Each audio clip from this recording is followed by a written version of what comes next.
Hey, what's up, everybody? We are back again, and I'm sorry, I'm so sorry, but I really got to talk about it. Everybody's been telling me not to talk about it. Everybody's been saying, let it go, move on, keep moving forward. You can't fight the industry. You can't fight big rappers. You can't fight the labels. They're going to destroy you every single time. They're never going to play fair. And you know what? I agree with them. I really tried to handle everything behind the scenes. I got down on my hands and knees and I said, Danny Towers, please give me another chance, man. Please don't take my YouTube channel away, man. And he completely blew me off. So what am I supposed to do? Somebody can't get away with this shit. They can't scam, then get called out by a couple more people in the comment section for scamming, and then get the video taken down by copyright striking it, and then pretend like nothing ever happened. But hold on there, I'm getting a little bit ahead of myself. Let me explain what happened. So basically, sometime last week, I ended up putting out a video talking about Danny Towers. It turns out back in the day when he used to be running with members only, before he ever got famous, before he ever had any big songs or got on Lyrical Lemonade, the dude wasn't doing so well financially.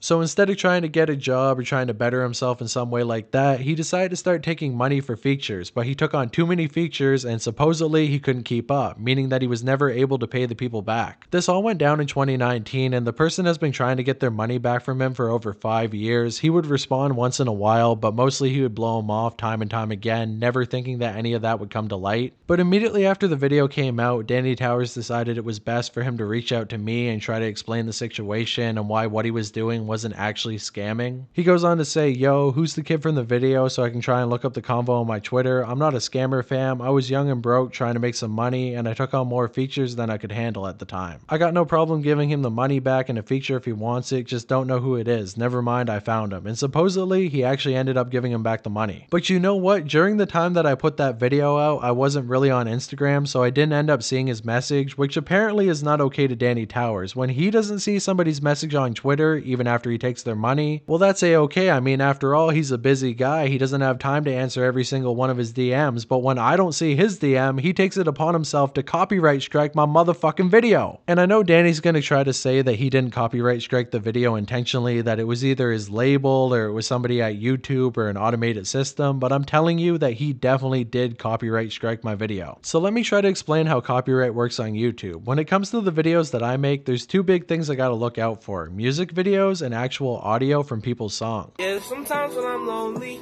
I stick my dick in baloney. Now, when it comes to music videos, it's pretty simple. You're allowed to use about 15 seconds of it before you have to cut away to something else, because after all, you're not allowed to take somebody's entire music video and use it for footage in your own video. Sometimes it can get a little bit dicey depending whose music video that you're using, but when it comes to my videos, I never really have a problem with that because I end up cutting away to something else every couple seconds because, you know, I got ADHD and I'm trying to entertain the people. But when it comes to using people's music, you're only really allowed to use a 5-second clip at the most, and it's really only to show a little piece of the song. If you use anything more than that, then YouTube's automated system will definitely pick it up and then copyright strike the video. And the way it basically works is if they do that, then they'll start taking all the money that you're making off that video and giving it to the copyright holder. It actually happened with one of my videos on Tokyo's Revenge and I didn't notice it until afterwards. So of course I immediately turned off the monetization on that video because I'm not trying to pay a file. That guy definitely does not need the money. But the thing about all of that is before you put the video up, YouTube will let you know if you have any copyrighted content in the video so you can remove it before you upload it. Now, to be fair, there was a situation in the past where I ended up uploading a video on Tom McDonald where I used a couple different clips from his songs, and for one reason or another, after the video was uploaded, it got copyrighted. I've never really seen that happen before or since, but I think what happened is that Tom McDonald can't really take a lot of criticism and he's with an independent label, so he probably went in, watched the video himself, realized they used a couple clips from his songs and decided to copyright them. But the thing about that copyright is that the video doesn't end up going down. It's that type of thing where Tom started getting money from me, although I don't think the video was even monetized in the first place, so he probably got like 10 cents at most. So all I really had to do was go back into the video, use YouTube's editor to cut out those clips, and then after that, the video was able to be reinstated and never ended up going down and everything was good. But when it comes to Danny Towers and him copyright striking my video, it was a completely different thing altogether because the way that he did it made it so the video was actually taken off of YouTube. Basically, I ended up using 5 seconds from one of his music videos where it said, "Danny, how you feel?" "I feel great." Now keep in mind, that only happened 3 days after the video was already out, so somebody had to manually go in and put a copyright strike on the video to get it taken down. And that's exactly what happened. I thought that maybe it wasn't malicious at the time. It was possible that somebody at his label saw the video, thought that it was negative and wanted it to get taken down, so they decided to copyright strike it. So basically I had to go into YouTube's editor, cut that audio out, and a couple minutes later it was put back on YouTube. But then an hour after that, it was once again taken down for the exact same clip. So at this point I'm thinking, how is it possible that he was able to copyright strike my video for audio that was taken out of it? I mean, maybe I left a millisecond in and I didn't cut it right, so I once again decided to go in, and this time I made sure to cut out all the audio altogether. And after that, the video once again went back up. But only 8 minutes later, the video was once again taken down, and this time they put copyright strikes on 3 different clips, the audio once again, even though it's not there anymore, and 2 separate music videos that I use for background footage. So at this point, I knew that it wasn't an automated system. I knew that it was somebody behind Danny Towers at the label getting the video taken down on purpose. So at this point, there wasn't really a whole lot I could do. I mean, once again, I could go in and cut those 3 clips out, but after all, the video wouldn't really make a whole lot of sense if I ended up doing that because I would be cutting the audio as well. So basically, you'd be watching the video and all of a sudden about 14 seconds would be cut out and it wouldn't really make sense whatsoever. So there really wasn't a whole lot I could do at this point. So at this point, I basically have 3 options. I could either 1, re-edit the video and put it back up, 2, go try to talk to Danny Towers and see if maybe he'll take the copyright strike off of it, or 3rd, I could counterclaim it. I mean, after all, it definitely is fair use. I would be in the right, but the thing is, once you do that, you enter into a legal battle against whoever's trying to copyright your video. And we're talking about Empire Records here. They definitely got a lot of money. I mean, they got Kendrick Lamar signed to them. They got some pretty big people on there. Would they sue me? I'm not really sure, but they definitely could. And even though I am in the right, I'm not sure if I'd be able to beat them because after all, they got a lot of money, they got a lot of lawyers, and I don't really have any money to fight back against them. They probably try to stall me out in court until I completely ran out of money. So is all of that worth it over a YouTube video? I'm not really sure. So instead, I decided, you know what, I'm going to re-edit the video and see if I can put it back up. At the time this video comes out, the video will be reposted on my 2nd channel, which is probably where this video is going to go as well. So we'll see if maybe it's able to stay up on the 2nd channel if I don't use any of his audio or any of his music videos, but I kind of have a feeling they're going to find a way to copyright it no matter what. So that leads me to option 2, reaching out to Danny Towers. I mean, after all, he already reached out to me after the video came out, so it seems like he does want to talk. And I basically said to him, you know what, man, I understand that you were young and broke. I'm young and broke right now, and you're basically trying to tear down everything I'm building, so could you maybe take that strike off? And bro basically ended up saying something that made no sense whatsoever. He said he didn't copyright strike me, which you definitely did. I don't know why you're lying about that. That somehow he supports me, even though he definitely doesn't. If you really supported me, you wouldn't be copywriting my videos. And then he goes on to say I shouldn't be coming after him for something that was already handled. But I talked to the artist after I talked to you, and he said you only ended up paying him after the video came out. You can't wait 5 years, not paying somebody back, responding to them multiple times before then ignoring them again, only to pay them back after you've been called out publicly and then think that everything's going to be okay. I mean, after all, the video should be able to stay up. I could have made another video or at least added to another one of my videos saying that Danny did end up paying the guy back. I've done that before for Wi-Fi. I've done that for many artists. I'm not trying to say that these people are beyond redemption, but if you ended up scamming somebody, then it's only fair that the video stays up so people can be aware that you do have a past of doing that. But these guys repeat the same excuse over and over again. I didn't mean to scam them. I didn't go in with the intention of scamming them. I took on too much work. I wasn't able to handle it all, but that doesn't make it right. If you took somebody's money, you took somebody's fucking money. Stop making the same excuse over and over and over again. I didn't come after you for something that was already handled. It was not handled until the video came out, and then you immediately played damage control by paying him back, and then when I didn't take the video down, you decided to take it into your own hands and copyright strike it. So much for good guy Danny Towers, somebody who's supposed to be a self-made artist, somebody who came from the SoundCloud scene, worked with his friends and made money on his own. Apparently you like to play with the labels now and you like to act like a big dog, taking down anybody that's smaller than you. You ended up using your own fans' money to build your career, and you knew that they'd never be able to fight back against you, and when they finally got their own voice to call you out, you decided to stomp on it once again. You were definitely not for the people, and you were not a self-made artist. The only reason you ever got signed to Empire Records is because XXX and Tentacion got signed to that same label, and they were looking for more people to sign, and he recommended you. Your whole career is built off you being lucky and becoming friends with somebody who actually had talent and made it on their own merits. You never blew up on yourself. You never made music that people want to listen to. You're only famous for being friends with Ski Mask the Slump God. You were basically gifted all this money, power, influence, fame, and now that you have it, you use it to try to silence people that are smaller than you. And it goes to show that your reputation matters more to you than you actually doing the right thing, which honestly isn't surprising whatsoever. It turns out that everybody in your circle is probably a scumbag too, and you all pretend to be good people, but deep down, you're not. I don't care what you think about me on a personal level. I know a lot of people don't like me, they don't like what I do, but after all, I am trying to fight for the underground. I am trying to fight for the little guy. And when I'm getting crushed by a big guy like this, what does it mean for all of you? It would be nice to see everybody band together underneath me and see if we could maybe fight back against this. I have no idea how we can go about it. I have no idea how we can call him out. And hopefully this video will actually be able to stay up. But besides that, guys, I don't really know what else to do. And I know this is probably going to come across like I got copyright striked because I fucked around and found out and now I'm bitching about it. But time and time again, I tell you guys to try to stand up for yourself. So that's what I'm trying to do here for myself. And honestly, I might get crushed for it. He might blow my channel up. I have no idea. But hey, I'd rather die standing on my feet than live laying on my belly. So you know what? I had to fight back. I had to call it out. I had to tell you guys what happened. And if something happens because of that, then so be it, I guess. Unfortunately, it does seem like scamming has become the culture of the underground, and I want to change that. But of course, some people are going to try to fight back. Am I trying to say that I'm this great altruistic guy that has the best intentions in every single situation? No, I'm not saying that I'm a martyr. I'm not saying that I'm a hero. But at the very least, I'm able to tell you guys how things actually are. I'm not trying to put on a facade. I'm not trying to put on a character. I really am who I portray myself as in these videos, and I think that's more than most rappers can say. But with all that said, thank you guys so much for watching once again. Download this video because honestly, if he tries to copyright strike it, I'm going to have to delete it outright, so it won't be up in any way. I can't even private it. And if the video does get taken down, you have my full permission to repost it on your own channels, re-upload it, put it anywhere you want. I don't really care as long as the message ends up getting out there. And besides that, I want to thank you guys so much for being supportive of me in these videos and watching. I know sometimes I can come across like I'm negative and angry and egotistical. Unfortunately, there's been a lot of bad that's happened to me this year, and I let that bleed through in my videos, but I do want to truly thank you guys from the bottom of my heart. That's me being genuine, and if you don't believe me, well, I'm sorry. But hey, even with all the negative, there has been a lot of positive as well, and I think 2025 is going to be a crazy, life-changing year for me and everybody else involved, so hopefully you guys all stick around to see what happens. But with all that said, shout out to Knife Gang, and if somehow this becomes the last video that I ever end up putting out,